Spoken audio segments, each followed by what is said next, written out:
Welcome to our channel. Today we'll delve into the touching and inspiring stories of extraordinary talents who have left an unforgettable mark on cultural history: Pedro Zamora, Freddie Mercury, and Hudson. What do they have in common beyond their immense fame? The answer will not only surprise you, but also offer profound lessons about courage and resilience. Leave a comment below to join us as we explore the lives of 20 famous individuals who passed away from AIDS and how they turned their pain into an immortal legacy. These stories are sure to leave you thinking. Freddie Mercury, the charismatic frontman of the legendary band Queen, was not only a musical phenomenon, but also a symbol of boldness and individuality. Born in Zanzibar, Mercury's journey to stardom was as vibrant and extraordinary as his stage presence. With a rare 4-octave vocal range and a flamboyant performance style, he captured the hearts of fans worldwide. While his private life was often the subject of speculation, Mercury never publicly disclosed his sexuality. However, his close friends were aware and supported him wholeheartedly.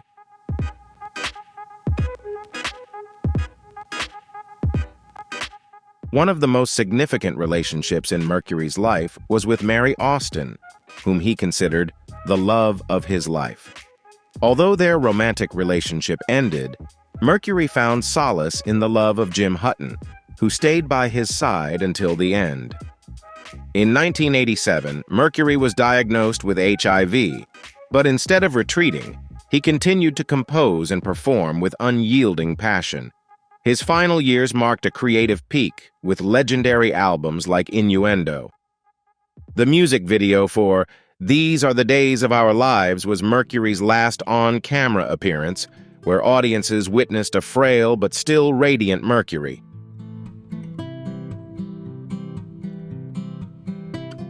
On November 23, 1991, Freddie Mercury publicly announced that he had AIDS just one day before he passed away from pneumonia-related complications.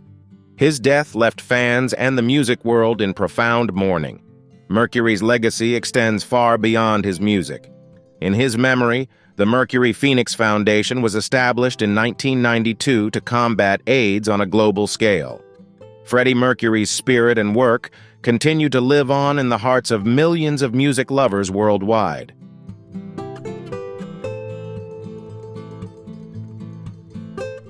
Wade Dominguez, a rising star in Hollywood, captivated the world with his talent and striking looks.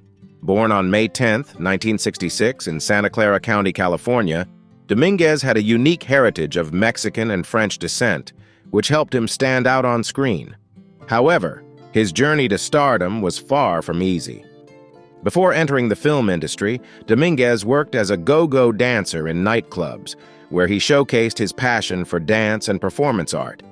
These seemingly simple moves prepared him for his breakthrough role in 1995 when he played Emilio Ramirez in Dangerous Minds, a rebellious student transformed by Michelle Pfeiffer's character. Dominguez's authentic performance left a strong impression on audiences and critics alike. Following the success of Dangerous Minds, Dominguez appeared in films such as City of Industry, The Taxman, and Shadow of Doubt. Each role demonstrated his versatility and depth as an actor, promising a bright future in Hollywood.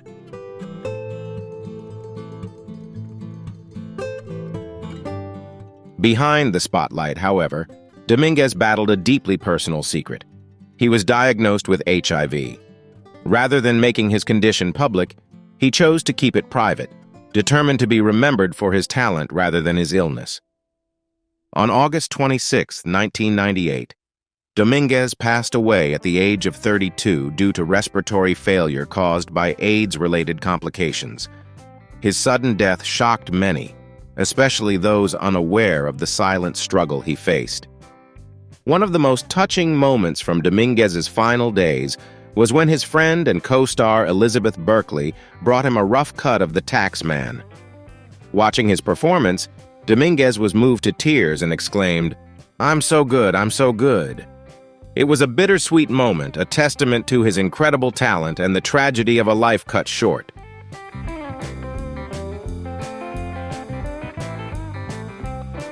Willi Smith, A fashion icon, was not only a designer but also a trailblazer who redefined the perception of streetwear. Born in Philadelphia in 1948, Smith brought a fresh and innovative perspective, making fashion an integral part of everyday life for everyone, not just the elite. His journey began at Parsons School of Design, where he was expelled after a same-sex relationship was discovered. Undeterred, Smith worked various jobs in the industry before founding his own brand, Willi Wear, in 1976. With the philosophy that fashion was for everyone, not just for royalty, Smith revolutionized the industry. Combining the sportiness of casual wear with the elegance of high fashion, Smith's designs broke barriers and changed the landscape of fashion forever.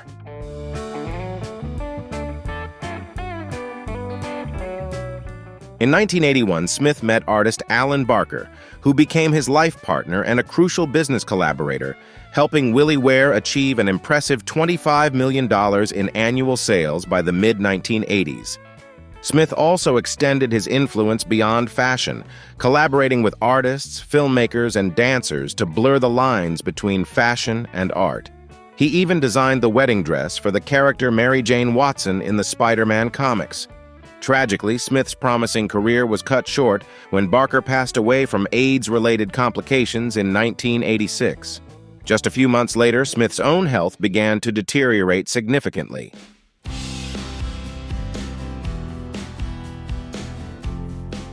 He passed away on April 17, 1987, at the age of 39.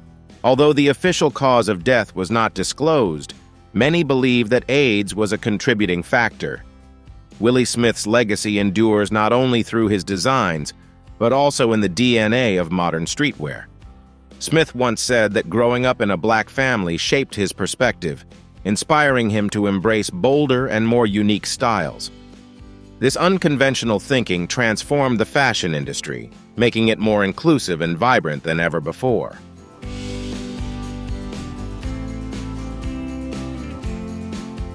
Denholm Elliott was a familiar face to audiences worldwide, even if his name might not be instantly recognizable to everyone. Born in London in 1922, Elliott appeared in over 125 films and television shows, leaving a lasting mark on British film and television history. Renowned for his ability to portray lovable, occasionally bewildered, but always captivating characters, Elliott's charm and talent made him a standout performer. His journey into the arts, however, was far from easy.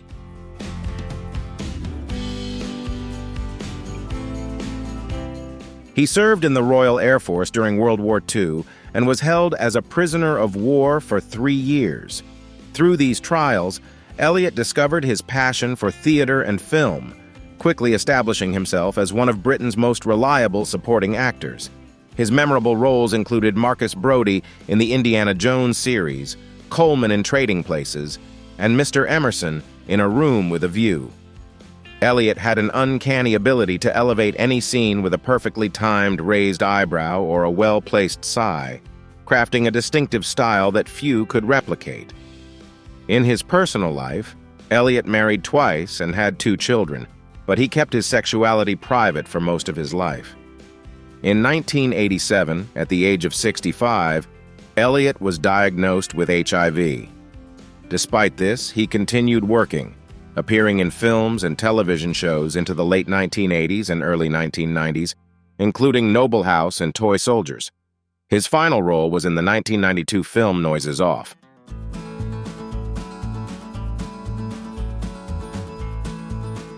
On October 6, 1992, Denholm Elliott passed away at his home in Ibiza, Spain, from AIDS-related tuberculosis at the age of 70. His death sent shockwaves through the British film industry, prompting tributes from colleagues and fans to honor his immense contributions. The British Academy of Film and Television Arts, BAFTA, named an award in his honor, the Denholm Elliott Award for Most Promising Actor. Elliott's legacy continues to inspire as a symbol of perseverance and boundless talent.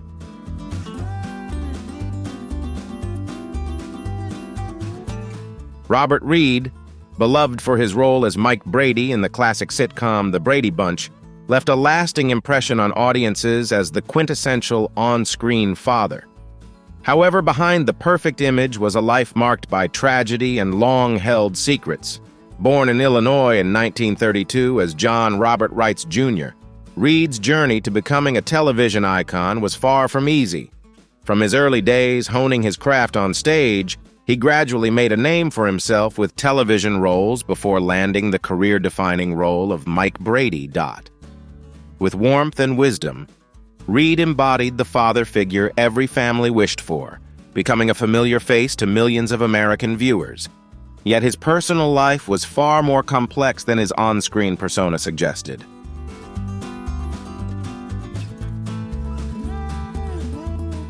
Behind the spotlight, Robert Reed's personal life was far from tranquil. He married Marilyn Rosenberger in 1954, and they had a daughter, Karen, but the marriage lasted only 5 years. During this time, Reed revealed his sexuality to his wife, a secret he chose to keep from the public out of fear it would ruin his career. In the 1960s, Hollywood was not a welcoming place for openness about the LGBTQ+ community, and Reed was unwilling to jeopardize his position on the Brady Bunch. Known for his dedication to his craft, Reed often clashed with the writing team to ensure the scripts met his high standards, reflecting his seriousness about the role. Despite his professional rigor, Reed was beloved by his colleagues, especially the child actors, for his care and support off-screen. He frequently organized trips to museums or cultural events to broaden their horizons, which he believed was an essential part of growing up. Reed's genuine commitment to those around him added depth to his iconic on-screen persona.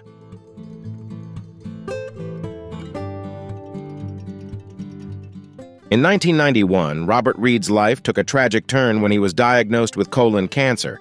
Shortly after, it was revealed that he was also HIV positive.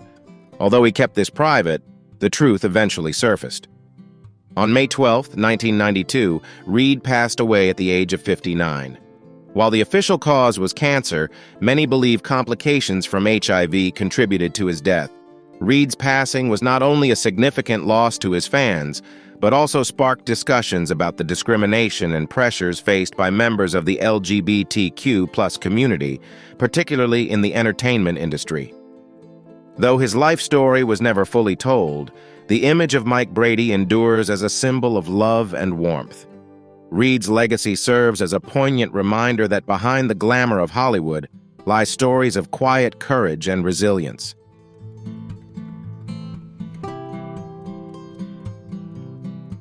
Ed Koch, who served as New York City's tough and uncompromising mayor from 1978 to 1989, remains a complex figure in the city's history. Famous for his signature phrase, "How am I doing?" Koch embodied the resilient and confident spirit of 1980s New York, while serving as a model of emotional loyalty and measured criticism. Born in the Bronx in 1924, Koch's journey to becoming mayor was anything but easy.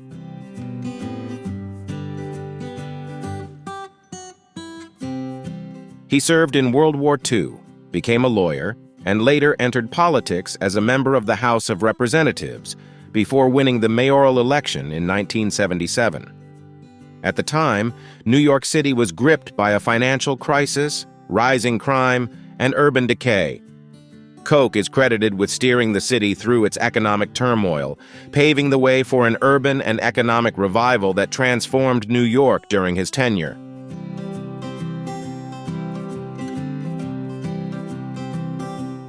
However, Koch's legacy is not without controversy, particularly regarding the AIDS crisis in the 1980s. As the epidemic devastated New York's gay community, Koch was criticized for his slow response and lack of adequate support. Prominent activist Larry Kramer even called him a monster for not doing enough to protect gay individuals. While Koch never publicly acknowledged his sexuality, journalist Charles Kaiser confirmed after his death in 2013 that Koch was gay. Kaiser attributed this secrecy to the societal conditioning of a generation that was not open about issues like sexuality and identity. Koch was not only a politician, but also a pioneer in anti-discrimination legislation. During his time in Congress, he introduced an early version of the Employment Non-Discrimination Act. And as mayor, he banned discrimination against gay people in employment and housing, leaving a mixed but impactful legacy.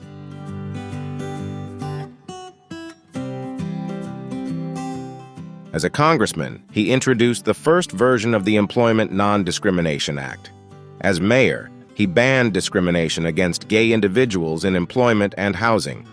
However, his relationship with the LGBTQ+ community remained complex.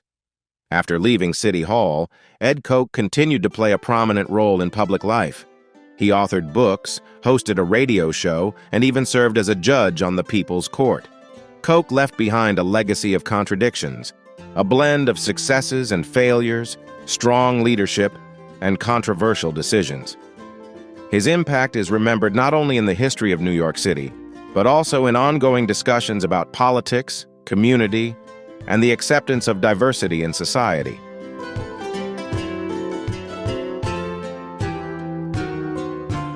Roy Cohn, a controversial figure, continues to evoke strong emotions decades after his death. A central figure in mid-20th century American politics, he was not only a shrewd lawyer, but also a symbol of power, ruthlessness, and complex relationships. Born in New York in 1927 to a wealthy Jewish family, Cohn entered the political arena at an early age. He rose to prominence in the 1950s as the top advisor to Senator Joseph McCarthy during the Red Scare. Cohn played a key role in the trial of Julius and Ethel Rosenberg, which resulted in their execution.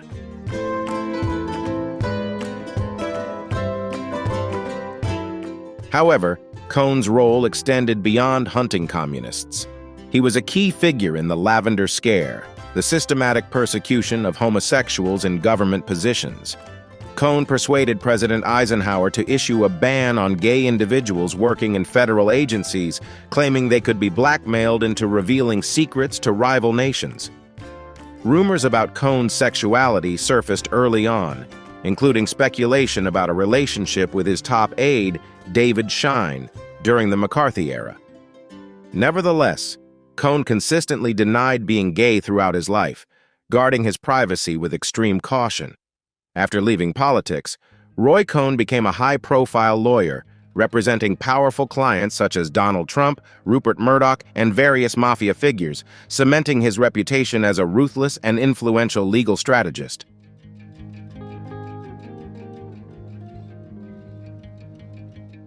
In 1984, Roy Cohn was diagnosed with HIV, a fact he fiercely kept hidden. As his health deteriorated, he continued to claim he had liver cancer, never publicly acknowledging his HIV status or his sexuality. Cohn passed away in August 1986 at the age of 59, leaving behind a complex and controversial legacy. He was both a powerful figure and a symbol of the contradictions in American politics, reflecting deep issues of power, loyalty, acceptance, and discrimination in American society.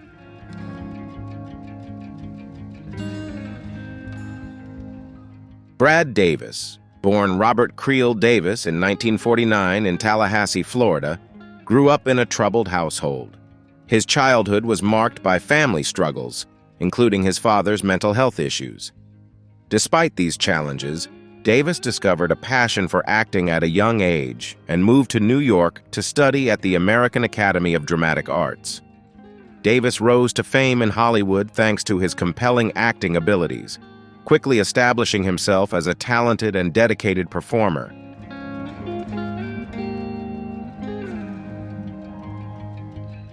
Brad Davis's career breakthrough came in 1978 with his performance in Midnight Express, where he portrayed Billy Hayes, an American student imprisoned in Turkey.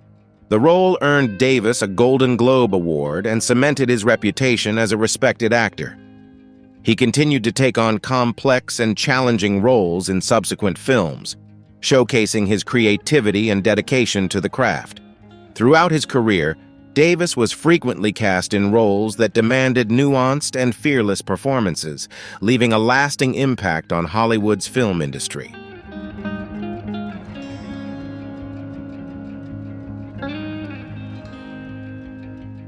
Despite his success on screen, Brad Davis faced significant challenges in his personal life, including health issues and personal struggles. These difficulties underscored his resilience and determination throughout his career. His untimely death in 1991 at the age of 41 serves as a poignant reminder of the hardships many Hollywood artists face, both professionally and personally. Brad Davis will always be remembered as a talented performer who gave his all and never stopped pushing through adversity. His story is not just one of success and setbacks, but a testament to hard work, perseverance, and a deep love for the craft of acting, a journey filled with emotion, sacrifice, and dedication, offering valuable lessons for anyone in the entertainment industry.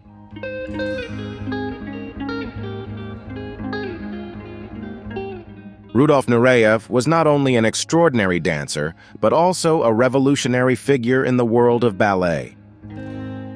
Born near Ufa, Siberia, aboard the Trans-Siberian Railway in 1938, his journey to becoming one of the most celebrated dancers of the 20th century was anything but easy. Growing up in the Soviet Union, his early life was marked by poverty and hardship. However, his passion for dance was evident from a young age. Nureyev joined a folk dance troupe at the age of 11 and later trained at the prestigious Vaganova Academy of Ballet in Leningrad, now St. Petersburg. His talent shone early on, but it was his bold defection to the West in 1961 that catapulted him to international fame. While touring with the Kirov Ballet in Paris during the Cold War, Nureyev sought political asylum, a decision that not only transformed his life, but also had significant political implications, highlighting the ideological divide between the Soviet Union and the West.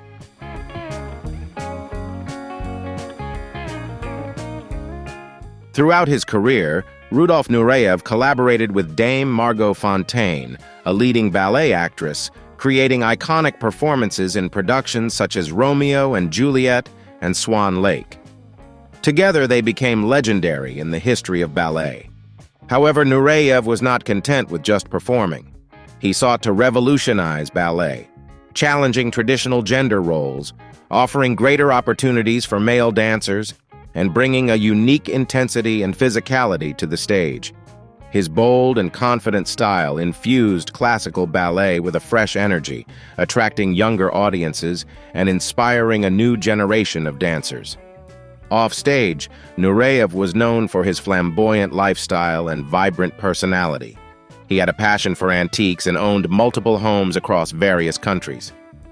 His personal life, often a topic of public speculation, became more openly discussed in his later years. Nureyev spoke candidly about his relationships with male dancers, a subject that was still considered taboo in society at the time.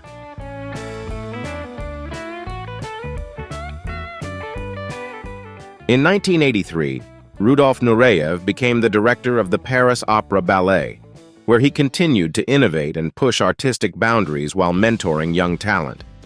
However, his health began to decline in the late 1980s. Despite his weakening condition, Nureyev remained dedicated to his work, choreographing, directing, and even performing when he was able. Rudolf Nureyev passed away on January 6, 1993, at the age of 54 due to complications related to AIDS. His death was a profound loss to the world of dance, but his influence endures in ballet and popular culture. Nureyev was not only an exceptional dancer, but also a trailblazer who revolutionized ballet, shattered artistic conventions, and inspired generations of dancers around the globe. His legacy continues to shine as a testament to his talent, passion, and vision.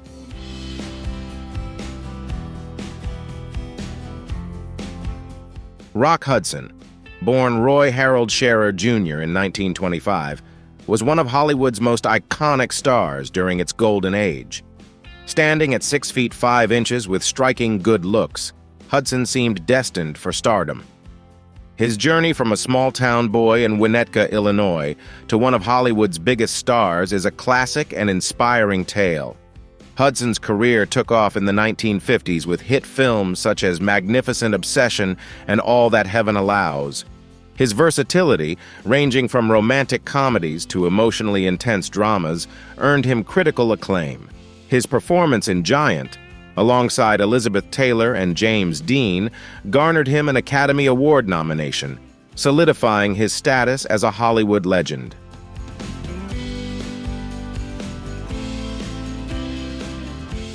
However, during an era when being openly gay could end a career, Rock Hudson was forced to keep his sexuality a secret. In 1955, he married his agent's secretary, Phyllis Gates, but the marriage lasted only 3 years.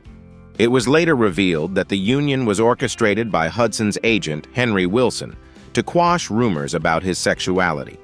Hudson maintained a public image as a heterosexual leading man, but his private life was an open secret in Hollywood. He was known for hosting lavish pool parties at his Beverly Hills mansion, gatherings that became legendary within the gay community. Despite living under the constant pressure of secrecy, Hudson continued to thrive professionally, cementing his place as one of Hollywood's most beloved stars.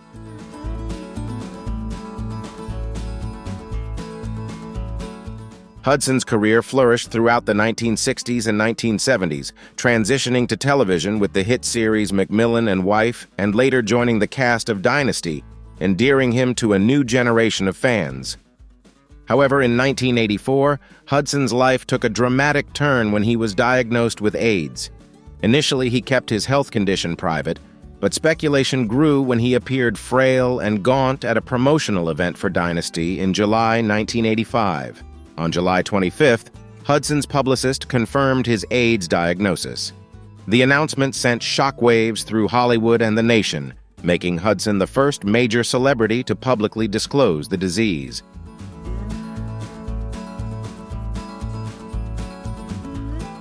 Rock Hudson's openness in the final months of his life significantly helped reduce the stigma surrounding AIDS and sparked widespread conversations about HIV, AIDS, and LGBTQ+ rights. His final public appearance was on his Pillow Talk co-star Doris Day's television show, where his visibly weakened state left a lasting impact. Hudson passed away on October 2, 1985, at the age of 59. His death became a pivotal moment in public awareness of AIDS, with actress Morgan Fairchild noting that Hudson's passing put a face to the disease, bringing it into public consciousness and fostering broader discussions. Hudson's courage and love for his craft solidified his status not just as a Hollywood legend, but also as a symbol of resilience, artistic dedication, and social change. His legacy continues to inspire both within and beyond the entertainment industry.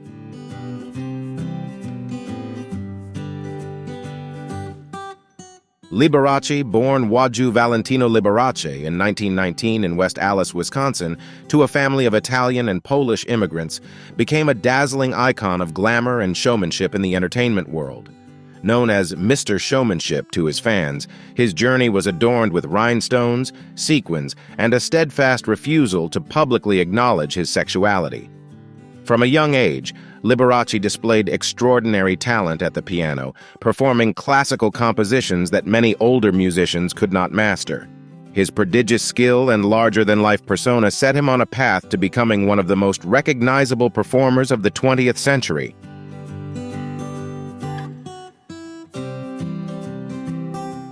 However, it was Liberace's theatrical performance style and carefully crafted on-stage persona that truly cemented his fame. His career skyrocketed in the 1950s with The Liberace Show, a television program that turned his performances into grand spectacles. Each show was a celebration of opulent costumes, candelabras on the piano, and his charming, larger-than-life presence captivating audiences everywhere. Liberace famously declared, "I don't give concerts, I put on a show." Despite his flamboyant stage persona, Liberace adamantly denied being gay throughout his life. When tabloids began speculating about his sexuality, he took legal action, successfully suing the UK's Daily Mirror in 1956 for libel. Under oath, Liberace claimed he was not homosexual and had never engaged in homosexual acts, fiercely guarding his public image while privately living a very different reality.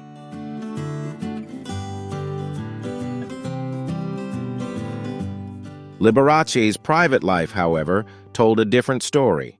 He lived with Scott Thorson, his lover and chauffeur, for 5 years. Their relationship ended dramatically when Thorson filed a $113 million palimony lawsuit against Liberace in 1982. The case was eventually settled out of court for $95,000. As the AIDS epidemic spread in the 1980s, Liberace's health began to decline noticeably. Despite his frail appearance and significant weight loss, he adamantly denied any connection to the disease, attributing his condition to a watermelon diet. His final performance took place on November 2, 1986, at Radio City Music Hall in New York, marking the end of an illustrious career filled with glamour and spectacle.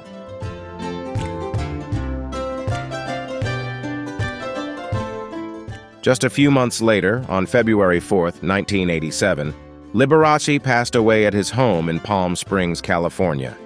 Initially, his doctor claimed the cause of death was acute heart failure due to cirrhosis. However, the truth emerged when Riverside County Coroner Raymond Carrillo confirmed that the cause of death was pneumonia related to AIDS. Liberace was not only a flamboyant stage icon, but also a testament to navigating societal pressures, showcasing unique artistic talent, and defying personal and cultural limitations in the spotlight of Hollywood's glittering stage. His legacy endures as a symbol of resilience, creativity, and the complexities of fame.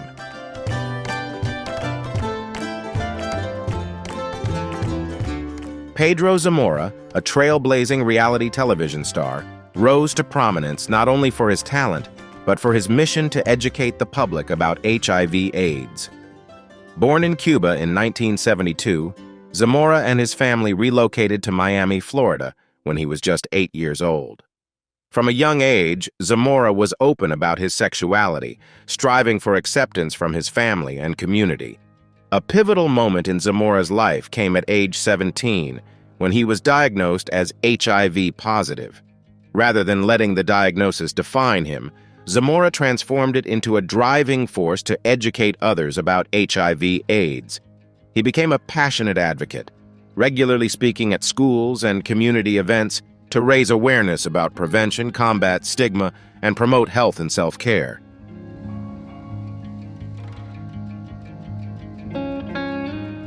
In 1994, Pedro Zamora broke barriers by becoming one of the first people to publicly share his HIV-positive status on MTV's The Real World, San Francisco.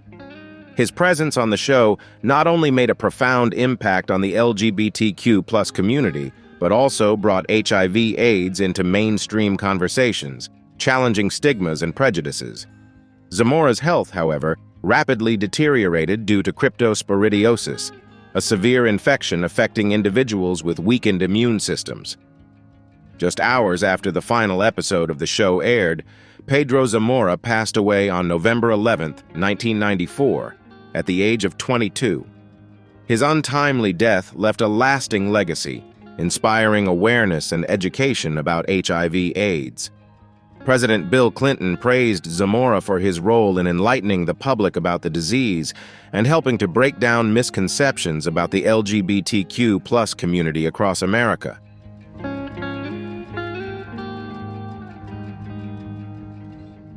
Keith Haring was more than an artist. He was a cultural icon whose timeless influence continues to resonate. Born in 1958 in Reading, Pennsylvania, Haring discovered his artistic identity in the vibrant and electrifying atmosphere of 1980s New York. His unique style, defined by bold lines, vivid colors, and dancing figures, emerged as a hallmark of the pop art movement. Haring began his artistic journey by drawing in subway stations, using white chalk on blank advertising boards. These street drawings quickly popularized his work, capturing the attention of both fellow artists and the public. Leveraging his growing influence, Haring used his art to address pressing social issues, particularly LGBTQ+ advocacy and AIDS awareness. His pieces often featured same-sex couples and conveyed powerful messages against discrimination, showcasing his commitment to equality and social justice.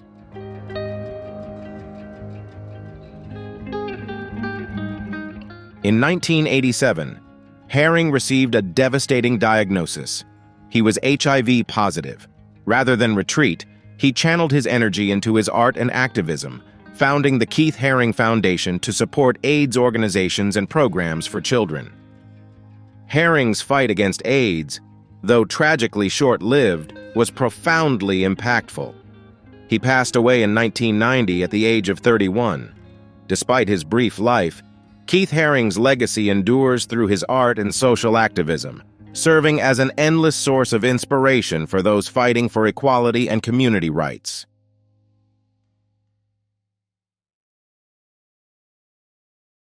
If you enjoyed this content, don't forget to hit like, share, and subscribe to our channel to show your support. Leave a comment below the video and share your thoughts on this topic. Remember, we can all play our part in the fight against HIV/AIDS with love, support, and hope. Let's spread love and be strong, just as Keith Haring inspired us to be. Thank you for watching, and we'll see you in the next video.